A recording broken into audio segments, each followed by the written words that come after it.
రూపాయలు పెట్రోల్ పోయినా పోయిను 50 రూపాయలు కట్టినా ఉన్ని పోయిన అన్నాడేమో సరే 100 రూపాయలకు పోయి పోయిను సరే 500లకు పోయి పోయిను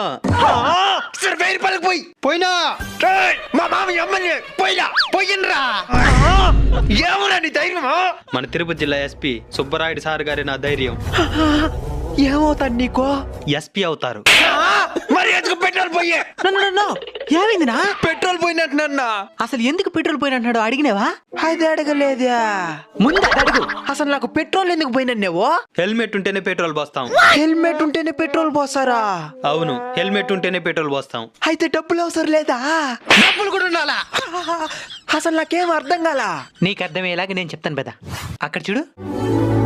మన తిరుపతి జిల్లా ఎస్పీ గారైన ఎల్ సుబ్బరాయుడు సార్ గారు రోడ్డు ప్రమాదాలను నివారించడానికి నో హెల్మెట్ నో పెట్రోల్ అనే కార్యక్రమాన్ని డిసెంబర్ 15 నుంచి ప్రారంభించడం జరిగింది. ఇందులో భాగంగా పెట్రోల్ బంక్ లో హెల్మెట్